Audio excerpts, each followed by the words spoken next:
pananangin, karunungan, pagalang, katapatan, nakahanda, sa pagsasanay. Close enough. You're blocking now. We're just dealing with the tala vertical, which is the horizontal, vertical blocks. When it comes in, you're starting at the same time. This would be your long range. This would be your close range. Notice one thing. They all start from here. If I go into a close range situation, then it's coming from here. If I go into a long range, because it's pushing through, then my motion is to come behind. Just like we did with the stick. But again, it's not here. It's here, small circle. If I do this strike, it's not here to where you're doing well and well, no, but you're actually keeping a small circle, so you're actually you're going to be able to protect and come back and cover center. Because with the itak, I don't need this. This works against me. All I need is that small circle. All I need is this small circle. But I have to have this here because once I strike, he comes back. I actually have the ability to come back and cover center quickly.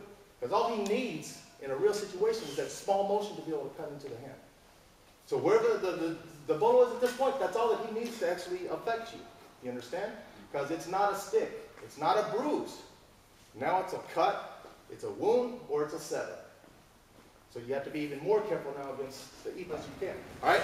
From here to here. From here to here. Unless you have an opportunity to be able to go close range. But otherwise, it's just there. So, okay?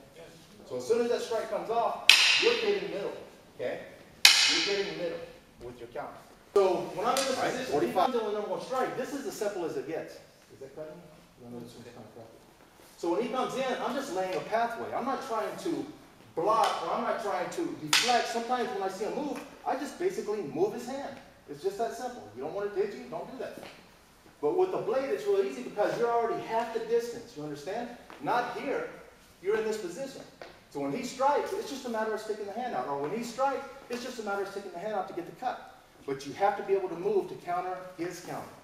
So if he moves and I move and I stay here, then he may hit me.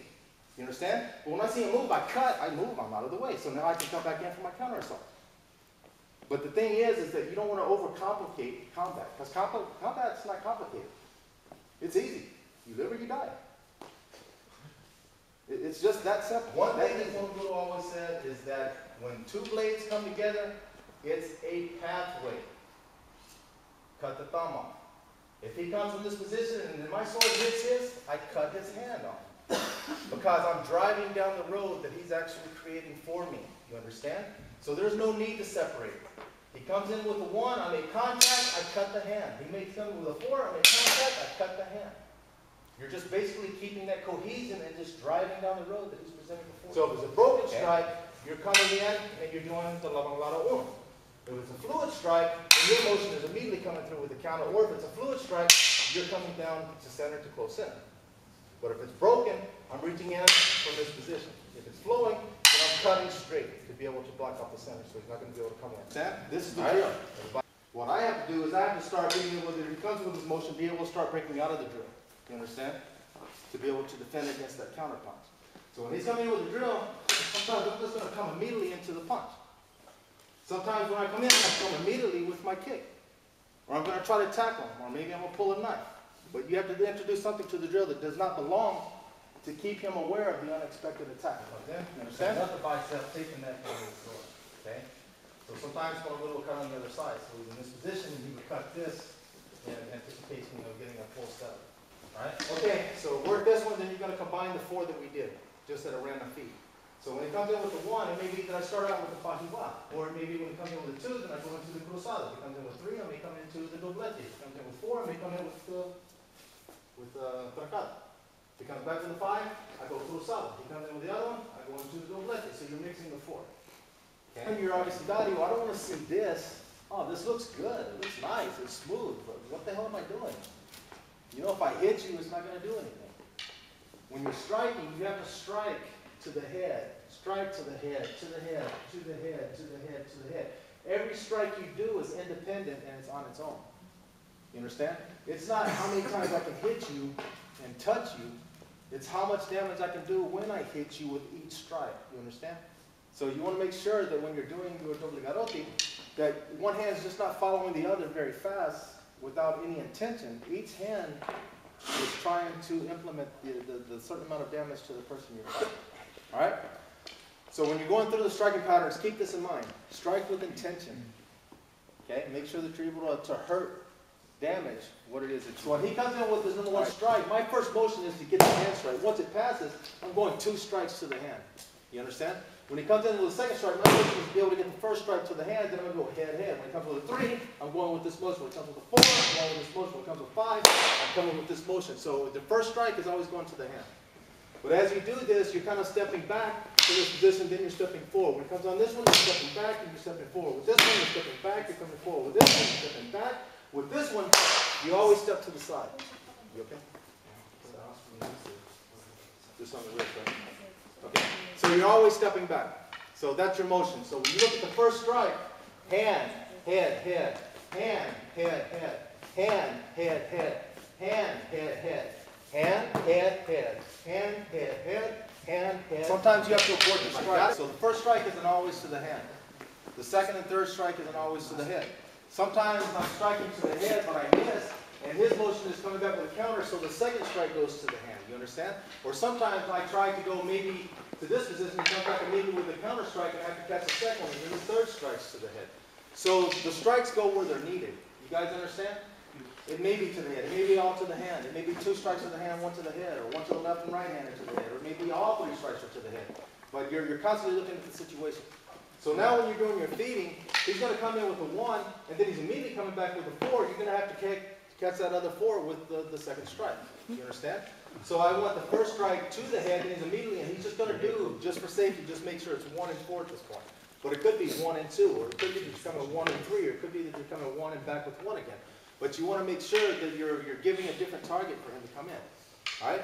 So the first strike is going to be to this position, the second strike is going to be to the hand, and then the third strike is going to be to the head. Then he's going to feed the same thing. He's going to come in with 1 again. No, you're good. You go on hand, and then he comes back with his 4. You go on hand, and then you're coming back with the head. Then he's coming in with a low strike. Hand, he's immediately coming back with this side. He's coming with the hand, and then he's coming into the head. So now you're just mixing up 2 hand strikes because he's immediately coming back with another side. So you have to relocate that second threat. You understand? So it's not hand, head, head now. Now it's hand, hand, head, wherever that hand would come from. So you're just throwing 2 strikes now. Maybe a 1 and a 4, maybe a 1 and a 6, maybe a 1 and a 2. You understand? And you have to be able to find where that strike is, not because he's telling you he's coming with it, but because you have to perceive and be able to respond against the threat. All right? So right now, it's just to the hand, head, head, head, to the hand, head, head, head, to the hand, head, head, head, to the hand, head, head, head, to the hand, head, head, head, head. Let me say something about the fan strikes in Lameco. It's not something that you do more than twice. Usually it's not something you do more than once. So if he's coming in with a 5, this is abanico in Lameco. Just once.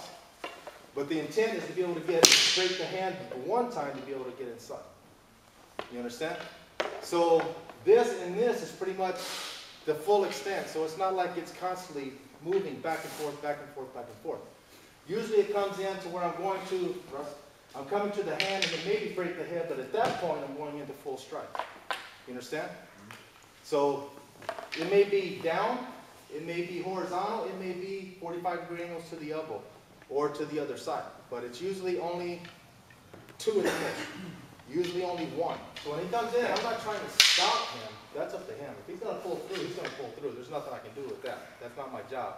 As long as I protect me behind these sticks, I've been successful in my attempt. That's what a block is. Okay, so this kind of goes in along, it goes along with what you're trying to do. Based on what he does, you're dealing with the energy. Okay, but when you think in terms of blocking, I don't want you guys thinking that a block is stopping someone's stick. It's not. It's protecting what's behind it. Okay? So when he comes with this off of your sombrada, you're starting in your doble central position. When he comes in, you're going into the sombrada again. It's 45 degrees out. You have 3 options here. You have the wash slip, which is actually throwing. You have your push out, which is actually just pushing until you're able to come. And then you have your right push out, which is pushing this motion. And then you're able to go. Okay, if he's coming in with a certain amount of pull through, when I come to this position, you see, I don't stop him, I just deflect him. I put him in that position to where I'm going to get him away from me so I can break his head. That's all I care about doing. I just want to break his head. Okay? I have to get rid of the stick or get away from the stick. If you look at this, as long as I strike here, everything's cool. because he controls center, I'm in the center, everything's nice. But what Grandmaster Caballero would do is he would actually knock the stick into the hand and break your hand with your own stick. Off of, yeah, exactly. So when you're coming in with a block, Caballero was able to actually, he was able to adjust his strike. So when he comes through with this, he would push the lower end of the stick into the hand. Instead of going here, he would collapse the upper end of the stick into the hand. Okay? So when you're looking to even get in greater detail, when you would block with this with a single hand, this is good. Okay? This is why Caballero didn't like blocks. Why he loved Balentawak. Because Balentawak likes to block. So this is all hands to him. So whenever he would get blocked, he would divert the strike. He wouldn't hit you here. He's hitting you in the head. That's his emphasis. But when he sees your strike come up, he diverts to the hand. So you're sitting here thinking you're blocking, but all you're doing is giving target practice. Because he goes from here to here to here.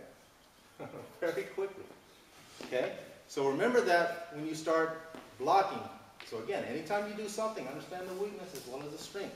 So that at least you have an awareness of what the weakness is and what it could go to. Okay? So because of this, anytime I block, I'll never keep my hand here. Because if he does adjust on it, he's going to break my hand. So anytime I block, I start high and then I drop to the slightest degree.